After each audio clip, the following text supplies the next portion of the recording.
Welcome, welcome. This is the Enlightenment Show, and I'm your host, Laurie Schoenfeld. This is where Chicken Soup for the Soul meets the artist way with Nancy Drew. Our guest today is Tessa Wegert, author of The Kind to Kill, Book 4 in the Shayna Merchant series. We're going to be chatting with her today all about her new release and a time when she got herself into trouble. Welcome, Tessa. Thank you so much, Laurie, for having me. I'm excited to chat with you today. I'm a huge fan, Tessa, so I'm super excited that you are the first show of 2023 with me. Ooh, what an honor. So it is a new year. What is something that you have never done that you would like to try? Oh, that's an exciting question. Gosh, so many things. This is not at all writing related, but I've been telling everyone that what I want to try to do this year is learn how to properly cook a curry. I don't know. I love curries, like a Thai coconut type of curry. And I've tried in the past. I love to cook and bake. I've tried in the past and I've never really gotten it right. So totally not related to writing at all. However, back to the chicken soup for the soul theme, it does feed the soul, and we need to feed our creative minds and bodies. So that's what I'm planning on doing this year. My whole kitchen smelled like curry because it's that natural instant feeling and smell that just excites when you talk about it. Ingrained, right? Mm-hmm. When you start making that, please share that with us because I love curry and that will be fun. Yeah, I will.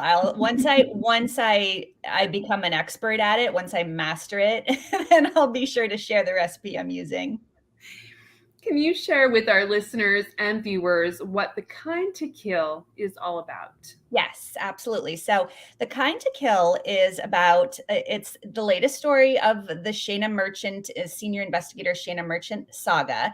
She is a former NYPD detective who is now working with the Bureau of Criminal Investigation in upstate New York with the New York State Police. And she finds herself living now in this new, to her, community of Alexandria Bay. It's very rural. There wasn't a lot of crime before she came along, but her serial killer obsession, someone that she's been tracking for many years, someone who also at one point abducted her. She has this long history with this individual. He's still on the loose in previous books, and she's been trying to kind of banish him from her life. And this is someone who is still very much looming over the community in various ways. So in this book, Shayna finds herself concerned that there may be some copycat crimes occurring. A tourist goes missing during a very popular pirate-themed summer street festival that draws a lot of people and a lot of tourists to the community. So there's a bit of a race against time component as she tries to figure out who's responsible for this crime. Is it a harbinger of things to come? Does it speak to potential additional crimes?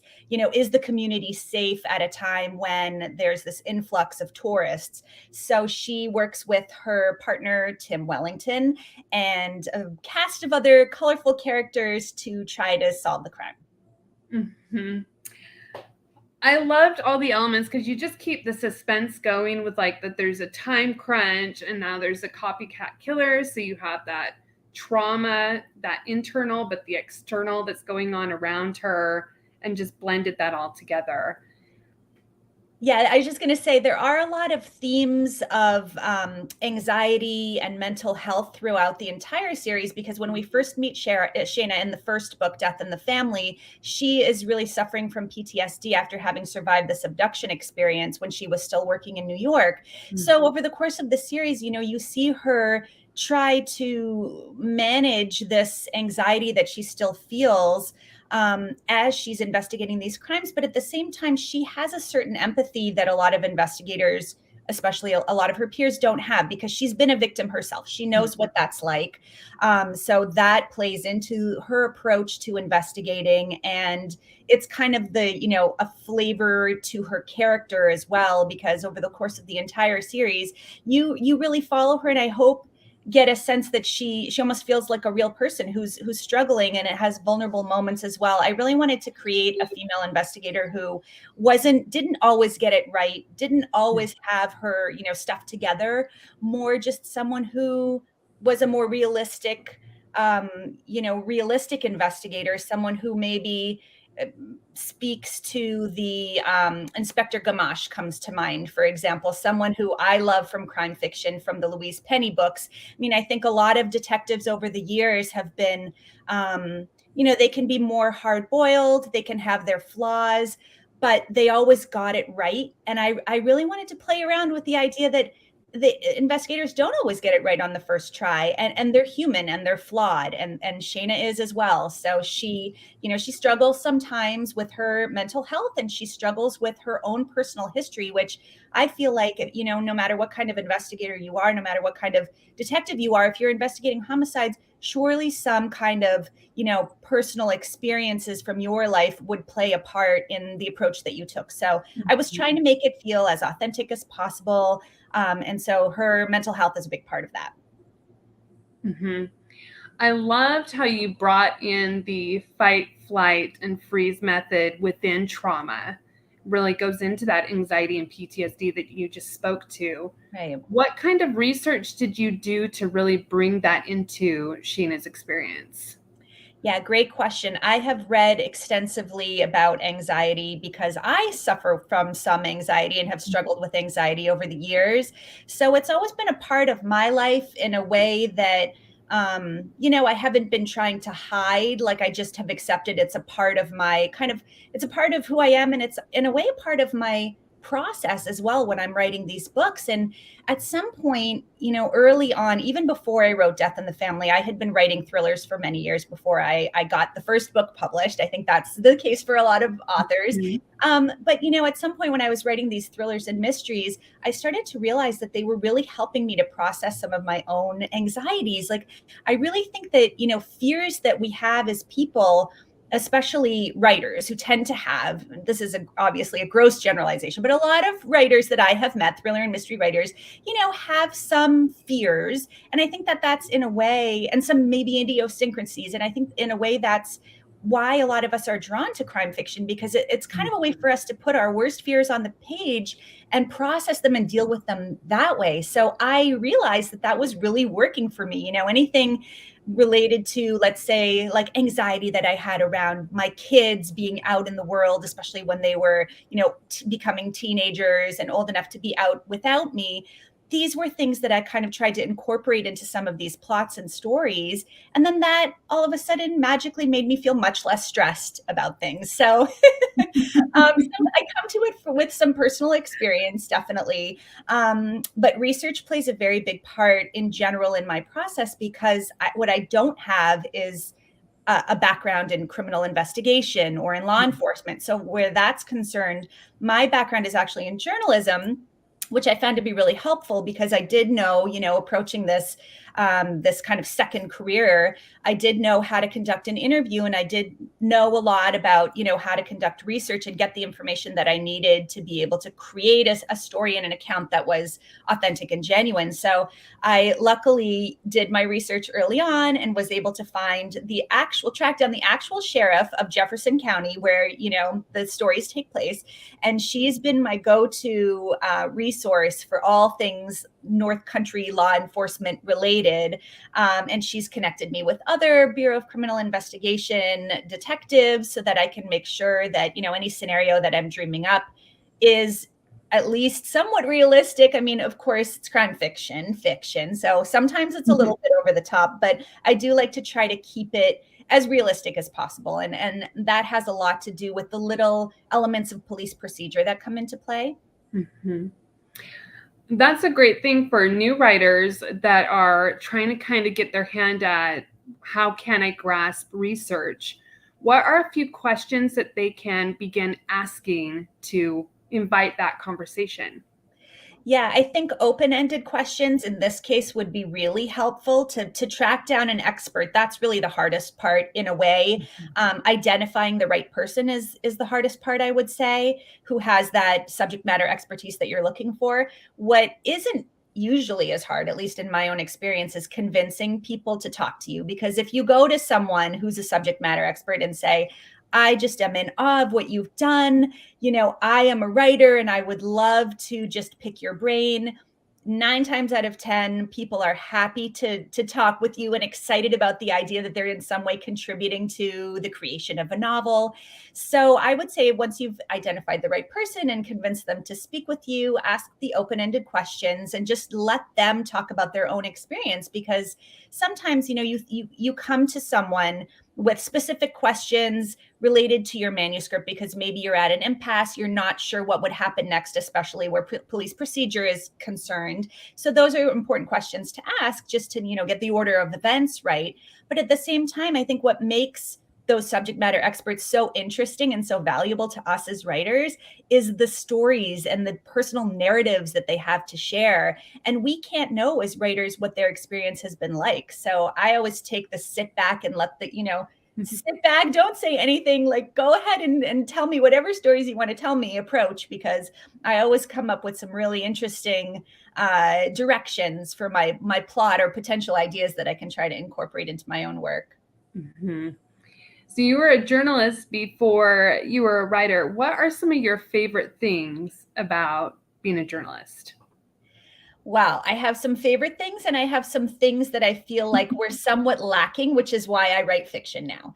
So I'll start with the favorite things. I did really enjoy the interview process to be able to speak with people who had knowledge in areas that I didn't have much knowledge. I mostly covered technology and digital marketing. So, and I had an agency background before that. So I did have some, of that knowledge. But again, to be able to hear people's stories and case studies and individual experiences was always really fascinating to me. And then, the process of just getting all of that, compiling all of that information, then just kind of synthesizing it, I always feel is very satisfying. And some of that also is very true of writing fiction. I mean, I don't know about you, but I definitely start with way more information than I need, and usually way more characters, and usually a much more complex plot than I really need. And then I slowly have to pare it down and eliminate some things that maybe might just be getting in the way of what's really at the core of the story. So that process of kind of whittling down is always fun for me. What I kind of was missing, and the reason why I turned to fiction, was the creative piece, because there is somewhat of a formula to writing, especially the type of stories that I was writing and I was doing, toward the end of that career, I was doing a lot of case studies and white papers. And so I think I just needed more of a creative outlet. And that's where writing fiction and the idea that I could craft the story completely, from my own imagination and take it in any direction that I wanted to go in was really appealing to me. Mm-hmm. Are you more of a pantser or a plotter, or do you kind of do the hybrid thing of piecing together your information once you gather it? Definitely the third door, number 3 option. I start off with a fairly good idea of at least where the first 2/3 of the novel will be going. And then I, at some point, throw most of that out the window and go on a totally different track. I mean, now that I'm under contract, my agent and my publisher want to see somewhat of an outline so that they have at least a sense of what they'll be getting in this next book. But then luckily I've been lucky to work with people who are very flexible too. So if I then, halfway through want to change the killer because I feel like the person I had in mind to be the antagonist was maybe too predictable, then, people seem to be okay with me going in a different direction. And that is what tends to happen is I will write a good chunk of the novel and then realize there's a very interesting character that I could dig into even more and flesh out even more. Or there's a subplot that I didn't initially recognize that I can now run with that really might help enhance, some theme that I'm trying to convey. So those things kind of happen on the fly. And so I try to do, I end up doing a little bit of a mixed approach to plotting and pantsing. And it has worked for me so far. I just don't have the patience to sit down and plot the whole entire book. I'm just too excited about getting to the actual writing of it that the best I can do is a few, chapters, a 6-page outline, just hitting on the main action in each chapter, something along those lines, and then I'm kind of off to the races. How is your experience different from writing this novel versus the previous three before this one? I have to say, because it's a series, and this was something that didn't really occur to me, or that I didn't really anticipate, but it's actually in a way, well, I was going to say getting easier, but in some ways it's getting harder too. It's getting harder because more people are discovering the series with every book, of course. I mean, that's, the hope, right? And then there are people who as well have been sticking with the series all the way through. And now I'm at the fourth book, and I really want to do right by those readers who have stuck with Shayna all this time, and who are really starting to feel invested in her life and in her journey and experience. So I do feel some pressure to really get it right, and give them something that they haven't seen before with her, and a mystery that doesn't feel, familiar to them, some change to her character arc that they'll find exciting. But at the same time, because I'm revisiting the same setting for the most part, and a lot of the same characters with every book, I have already kind of laid the groundwork, and there is this foundation for me to build on. So that makes the writing process a little bit easier, and certainly faster for me. I didn't think that I would be able to write a book as fast as I'm writing these books now, because just because, I mean, it's such a it's I think inherently, like, the processes it can be such a slog, right, to get it where you want it to be. But because I already know who I'm working with, I know Shayna well, I know so much about her backstory, and I've been, writing these books pretty in quick succession. So it's all very fresh in my mind. I think that makes it a little bit easier, and gets me, on the right path more quickly, perhaps, than if I was starting a standalone with from square one. Do you see Shayna as a good friend or somebody that you're close to when you're writing about her side by side? I do, I do, I do. And that's something else that I wasn't really expecting to feel about a character. But yeah, I mean, I know exactly, there are very few surprises for me from her anymore. I know what she will say in a situation. I know what she would do if confronted with, a particular challenge. Who surprises me, it's the secondary characters who really surprise me, Mhm. that things that, the sheriff of Jefferson County, my fictional sheriff, the things that sheriff, who's kind of like a mentor to Shayna and a very good friend, things that she would say sometimes surprise me. Tim's behavior, Tim Wellington, who's her pseudo partner. BCI investigators don't technically have partners, but he's, for all intents and purposes, her partner. And it's a very small troop that she works with in upstate New York. So it's kind of the two of them a lot of the time. And their journey and their relationship kind of has surprised me over the last few books. But Shayna herself, I do feel like I have a pretty good handle on. In fact, I don't know how many books there will be in this series. I know for sure that there will be a fifth this year. Now we're in 2023. So at some point this year, probably toward the end of the year, I'm hearing December, there will be a fifth book, which I'm kind of cleaning up now.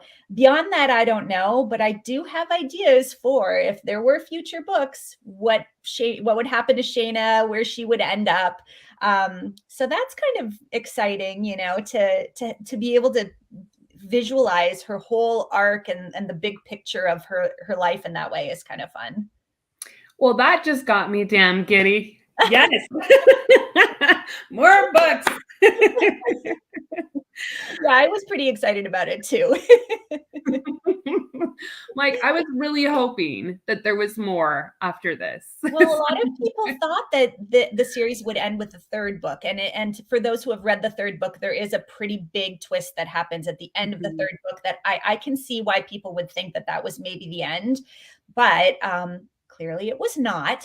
And there is much more yet to come from Shayna and the other characters, and a lot of the new characters that I haven't really had a chance to explore yet. One of the things that's been fun about this series is looking back at the previous books, especially the very first, Death in the Family, and identifying characters that I had just introduced, as kind of a side character that just served a purpose, a singular purpose of maybe being someone's alibi. But now I can go back and look at those previous books and go, oh, that character was actually pretty interesting. Maybe I can revisit Shayna's relationship with that person and find out more about their backstory. And so it allows me to create this whole universe, which hopefully readers find exciting because, they learn more and more about the community that Shayna lives in. Mm-hmm. I find that really exciting, Tessa, like just what you said of going back and looking at those characters that you don't think at the moment are going to have a spotlight per se, but then Yeah. those are the ones that sometimes become a biggest part of your series or stories that you weren't planning on.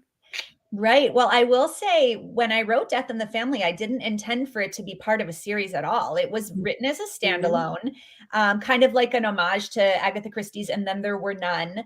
I had written, I think I mentioned, a bunch of thrillers before that were kind of like bio thrillers in the vein of Michael Crichton.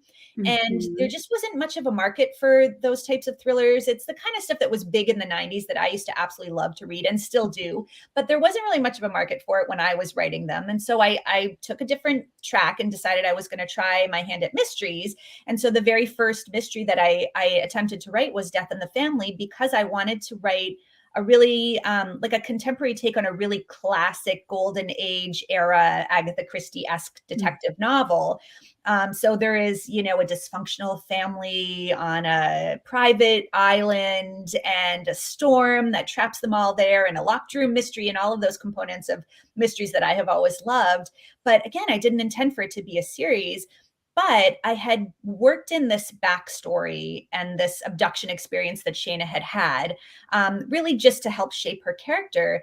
And then when that book was acquired, my editor said, what do you think? Would there be potentially, more to unpack here? And could you turn it into a series?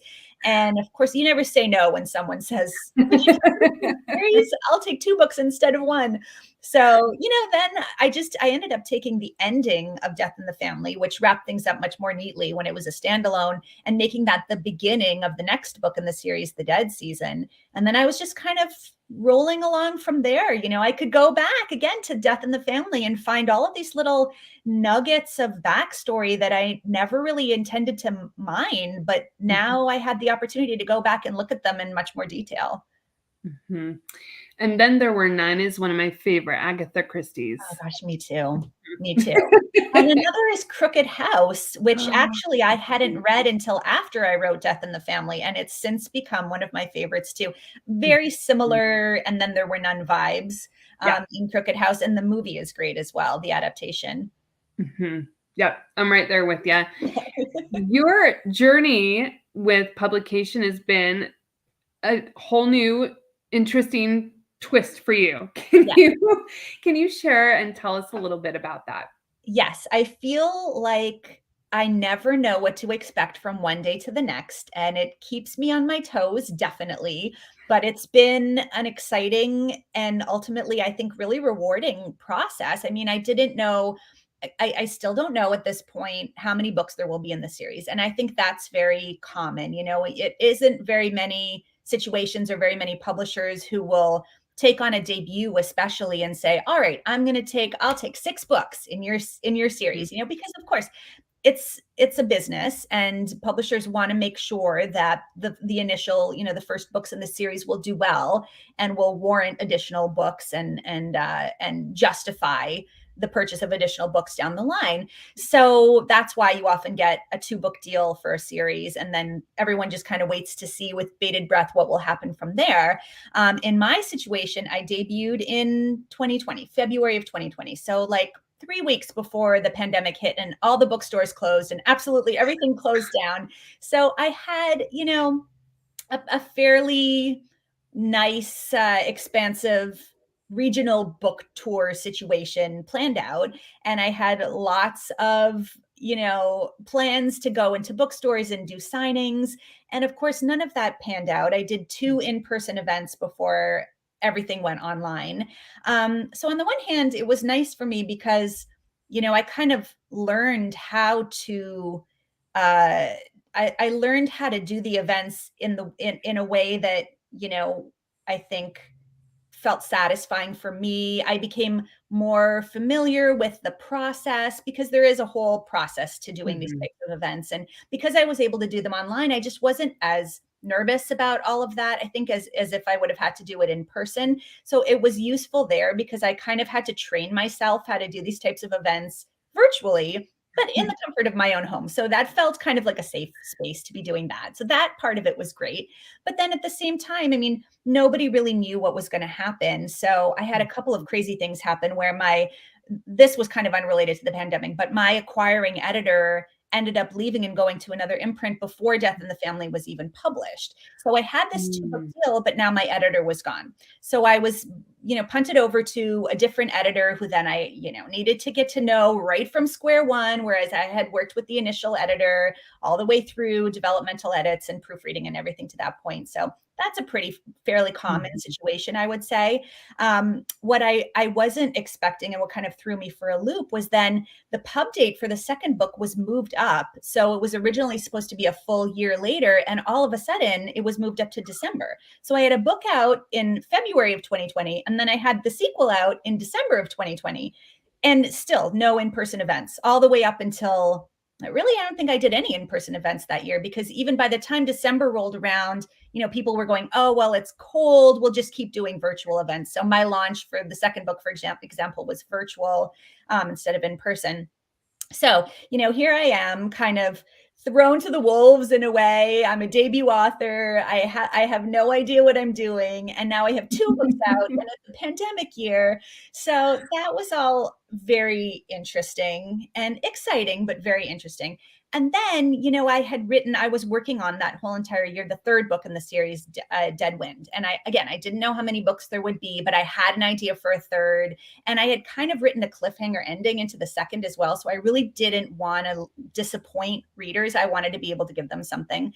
But then my publisher didn't renew my contract to take the third book in the series, which, part of it was a different editor. It was not the original editor who had championed the series, who was so excited Mhm. about it. Part of it was the pandemic. I mean, it was so many things. This is actually becoming more and more common, I think, too, where authors just end up kind of jumping from one publisher to the next to look for opportunities and to kind of grow their careers, right? And it's Mhm. like very common now to have a 1-book deal, a 2-book deal, and then move somewhere else. So, but that wasn't something that I knew at the time or that I really expected.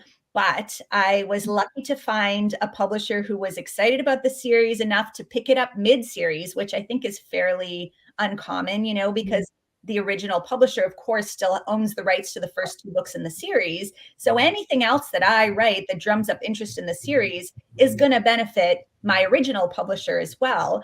And not all publishers are okay with that kind of situation and model for, it's understandable Mhm. reasons, and competition and everything. But my new publisher is in the UK. So because of that, they're looking at things a little differently. They're trying to expand more into the American and North American markets. So it worked out great because here comes Severn House interested in taking on this, super excited about the third book. And then they gave me, a 2-book deal right off the bat. And now there's a third book coming with that contract. So, I mean, I think if I had stuck with my original publisher, that might have been the end of the series. But I don't know. I just kind of look at the whole experience as a lesson in, and this is what I would like to kind of convey to anyone who is new to this process, or maybe in a situation where the option wasn't, snapped up by their existing publisher, or whatever the case may be. I would like to let everyone know that is not like a death knell for your career by any means. It does not mean the end. Publishing is changing so much, and I think after the pandemic in particular, and as readers invest more time and energy into ebooks, and I've read a lot about what's going to be happening with hardcovers in the years to come, and how consumers really just are more interested in paperbacks. I mean, there's so much, and then everything happening with Simon and Schuster. There's so much going on in this industry that I think everyone is still trying to grapple with it and get a handle on what that means for the future. So I think the best thing authors can do is just be open to every opportunity and be nimble and be, ready with that next book to hopefully find a great home for it, no matter what the situation is, because every path to publication and every experience in publishing is so different that I think it would be, it behooves us to remember that and then just be open to whatever and enthusiastic about whatever might come. Mm-hmm. Hopefully that doesn't sound too cliche. No, and I love that because one of the biggest things that somebody told me before I started as an author was reminding me that the journey of being an author is still like a life journey. Yes. Like you're always meant to grow, you're always meant to fall, you're always meant to succeed, but like it's going to just be a roller coaster just like life. Like there's a lot of different turns, And it really does feel that way. I mean, I think any author, even the, biggest multiple New York Times bestselling authors, everyone will share stories and like candidly, and everyone is so lovely and open about sharing their experiences because it's kind of like I've never encountered a business quite like this before. I mean, there's really nothing I don't think quite like it. And until you're in it, we were talking about this earlier a little bit, Lori, before we went live, but until you're in it, until you're really part of it and you're, a cog in that machine kind of thing, it's really hard to understand how things can pan out and also to know what's totally normal, what's unusual, what's cause for concern, what is not cause for concern and you should not be stressing out over. I mean, these are the things that this is why it's really helpful, I think, to try to connect with a community of writers especially who write in your same genre, and just kind of to get, befriend them and trade stories, because every author has a horror story and every author has these amazing like big win moments, and I mean, there are times when it's difficult, certainly, but I don't think any of us would be doing it if the high points weren't as high as they are. The high points are just amazing, so that's what I think keeps a lot of us, certainly that's what keeps me going. I mean, I would be doing this even if no one was publishing these books. I think I would still be writing this series at this point to just see it through because I'm so invested in these characters. But the fact that there are readers out there who are as well now is just, the icing on the cake. Mm-hmm. When you're going around to talking with readers, what's some of your favorite experiences? Oh gosh, I love it when people say, "Oh, I was just so happy for Shayna and Tim." And, "Oh, Shayna, I feel like she's my friend." I get this a lot. "Shayna feels like my friend." People will say, every time I pick up a new book in the series, it's like revisiting an old friend. And that is just amazing to hear that other people feel the same way about her as I do, because that's what it's like for me too. Every time I start a new book, it's like checking in with an old friend, what's been going on, what's happening. And so it's great to know that, to hear from readers that they are connecting with her as much as I have connected with her, because, that's, I think, I feel gratified because I think, I guess, I've done something right. I hope I've done something right in being able to build that connection somehow. So that's always fun. And yeah, I mean, when people talk about the characters as if they're real individuals walking around out in the world, I always get a kick out of that. It's so bizarre and surreal, but I love it. As you were talking, it was kind of reminding me of like, when you have multiple friends and you're introducing them for the first time, but hoping that they'll because you love both of them. Yes. But you don't know how they're going to interact or engage, but you're hoping they'll like each other. Yes, that's very much what it's like. Yes, exactly. No, that's a great analogy. When is the time that you've gotten yourself into trouble, Tessa? Wow. Which of the times should I share? No, there are so many. Honestly, I get myself into trouble on a regular basis by plotting myself into a corner, I would say. And this happens with every single book, inevitably. And so now I've just come to expect it, which makes things slightly easier, possibly, but also super stressful because I know it's coming. It's definitely coming. No matter what I do, I am certainly going to paint myself into a corner with this plot one way or another. But when that happens, I also, because it's happened a few times now, I think I tend to just think too big and then start to actually execute and realize, yeah, no, there's just too much going on. And again, like the paring down process, that's a big part of the experience for me. So, yeah, I guess, what I've learned from having done that many, many times in a row, every single time now, is that what helps me is to just kind of put the manuscript aside for a couple of days, not too long, because I don't want to create too much distance and forget what's going on. Like I want to stay immersed in the story. But if I walk away a little bit and spend a lot of time actually literally walking with my dog, like getting away from it, physically removing myself from the office and the laptop and everything, I find that the answers just kind of come to me, or, especially if I'm lying in bed at night and trying to sleep, that's when some of the knots kind of get unraveled just naturally.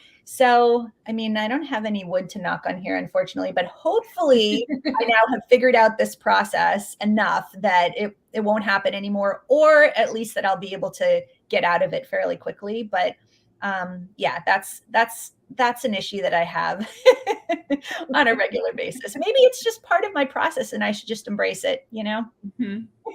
Yep. We're going to turn it to the inner child question segment. Are you ready? Yes. Okay. Yes. First question. What were some of your favorite and first books you read as a teen or kid that introduced you to the thriller genre? Oh, okay. Well, I would say, so I have two to share. Well, one is Agatha Christie, because I read And Then There Were None, and a number of the other, I'm trying to think what would have been some of the very early ones. Death on the Nile for sure. Is it called Death on the Links?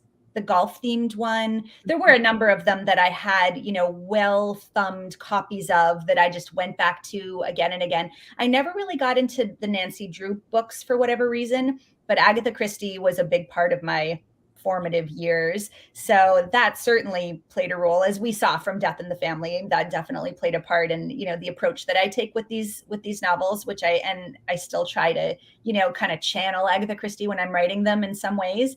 But also, and these are not exactly crime fiction, but the Michael End books, The Neverending Story, and there's one called Momo.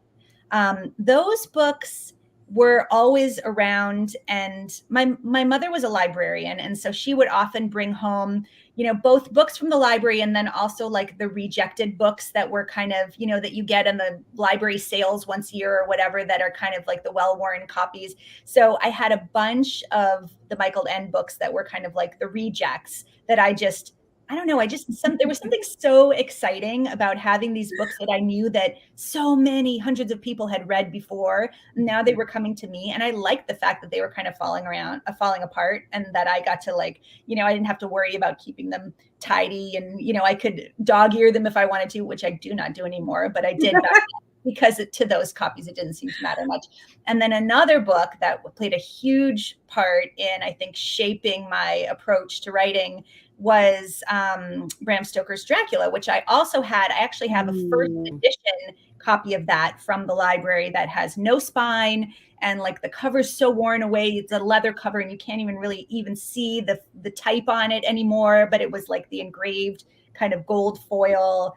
It's so cool. So I read that book a ton too. And I don't know, I think just in terms of like plotting and building suspense, that story in particular, well, all of them, but that story in particular really helped to, I don't know, like hone my skills, or helped me to at least have some, some kind of formula to follow in a way, or some success to emulate. Mm-hmm. There's something about rejected books. I totally feel you. Like, that's one of my favorite things. I feel like I'm bringing them home. They have a home now with me. Yes. So there's that connection, instant connection. Exactly. I mean, nobody wants to see those books get thrown out or pulped. So yeah, I'm right there first in line at those library sales, let me tell you. High five, Tessa. And also it's really fun because sometimes you get these out of print covers. I have a lot of really cool covers that are no longer available anywhere. And they're under plastic, so they're well preserved. Mhm. It's kind of a fun thing to collect, really, those types of books. Like, I got the first edition. Yes. It's trashed, but I love it anyway. It's mine nonetheless. Second question. When you were a kid, what was your favorite thing about snow? Oh, about snow. Well, I grew up in Quebec in an area called the Eastern Townships, which most people probably know because it's where Louise Penny's books are set. In fact, I grew up in a town about 3 towns over from the town that inspired the fictional town in her books. So we had a lot of snow where I grew up. It was kind of in the mountains, and it was the very, very snowy winter year after year. I think my favorite thing about the snow was the snow in the woods. I lived a couple of doors down from a massive, massive forest. It's funny, I was just thinking about this the other day because forests play a pretty big part in, especially the dead season, but in a bunch of the writings that I've done. And I think it's because I spent so much time in the woods as a little kid, just wandering. I mean, I'd go in there. It's kind of creepy to think about, but I would go in there on my own, 10, 11, 12 years old, just wander around. And especially in the winter, it was so beautiful because the kind of snow that we often got in Quebec was like sorry, the sun is doing a crazy thing here. Kind of like this very wet, heavy snow that would just, bend all the boughs, and it looked very Narnia-esque to me always. So I wrote a lot of short stories and poetry when I was really, really young. And I did a lot of that after those walks in the woods, those snowy walks. So I would say my favorite thing about it was just the beauty of being out there in the forest, especially that time of year. It was definitely, picture postcard perfect, but also kind of a little bit creepy being out there all on my own, so it was fun. Mm-hmm. Do you remember how you felt when you were out there? Did you feel that essence of like a little bit afraid but curious, or like what were those feelings that you felt at that age? A little bit afraid for sure. The woods backed up to a monastery, a working monastery, and also a biker gang's clubhouse. So you never knew who you were going to encounter in the woods. And I mean, looking back, it was funny that my parents weren't concerned. I had a huge German Shepherd, like 120-pound German Shepherd that I would bring with me. So I think they figured if anything went awry or I encountered anyone that, was a danger to me, the dogs would take care of it. But yeah, I never knew who I would meet in the woods. And so there was kind of that. And I was really attracted, I think, to that like creepy sense of uncertainty and unpredictability that would happen when I ventured into the woods. So sometimes I would see monks in full, robes, brown robes with their hoods up, off in the distance, just kind of quietly walking along a path, which freaked me right out because here I am alone and here's, this hooded figure walking around. So yeah, I mean, I'm sure that all played into the role that, the forest has played in a lot of my crime fiction. And then just the fact that I write crime fiction now, I think, I mean, I touched on this earlier. I think this is true of a lot of authors, but I for sure have a very overactive imagination. So I'm sure that spending all that time around there, it got my creative juices flowing, and I got a lot of story ideas out of it. I have a very overactive imagination too, Tessa. So yeah, I suspected that might be the case. Your hair is glowing. It's beautiful. Okay, there. I was trying to figure out before my face completely disappears. I'll just move forward. Slowly. This is a part of the video. Exactly. Slow fade out to white. Third question. What is the oddest food combo that you've liked and tried, or you've just tried? Many people think it's odd, and I love it. Many people also love it as well. But if you've heard of poutine, which is kind of a Canadian delicacy, especially in Quebec, it's fries with cheese curds and gravy. Ooh. And the gravy and the hot French fries kind of melt the cheese curds a little bit. And they're these there's no other way to describe this particular type of cheese than to say that it's squeaky. It's like a white, not really mozzarella kind of like I guess kind of a cross between mozzarella and Swiss maybe, or Gruyere. And it's like a squeaky cheese curd that you can get absolutely everywhere in Quebec. Like they have bags of it in the gas stations and people just eat the cheese curds like, candy or whatever. So combine all these things together and it's kind of like this unctuous, like salty, satisfying, rich dish that is just it's so kind of venerated in Quebec. Like people just worship poutine like you've never believed. So every time I go back, the very first thing I do is get a really good poutine from some, great, and by really good, I mean like the lowest of the like the base, the fast food poutine kind of thing. It's all great wherever you go, unless someone tries to give you like a cream gravy or something, which is very untraditional that I don't like. But so that would be the strangest flavor, because it's strange. I mean, to anyone who's never had it before and tasted it, it makes no sense at all. It sounds totally kind of disgusting probably, but it's delicious. Take my word for it. I have never had it before. And I'm totally saying this is probably because I'm on my monthly, but that sounds amazing. You need to find it and you need to taste it. There are some places in the States that do offer it. There's definitely some restaurants that have it on the menu, especially if you go somewhere that, has some French themed food. Or you just go to Canada and you get the real thing. Is it like the brown gravy that Yes. they put on, like the turkey gravy, brown gravy? Yeah, it's like a brown gravy. And that brown gravy is a big part of the Quebecois diet. Like there are other things that have that brown gravy too, like these hot chicken sandwiches that are kind of like toasted with chicken and peas. And then there's the hot gravy over that. It's all over the place. It's delicious. The brown gravy on everything. Everywhere. Just go. Pancakes. No, maybe not pancakes. That's actually, I was thinking waffles. I'm like, they do like the chicken with the waffles and the syrup. That's true. We also have really good maple syrup in Quebec, so you wouldn't want to miss out on the chance to try the really good maple syrup. So we'll save the gravy for the more savory dishes, I guess. Okay. Yep. Two dishes, completely opposite. Exactly. Before we end today, Tessa, can you share with our listeners and viewers what living a creatively abundant life means to you? Yes, I would love to. To me, it's all about challenging myself.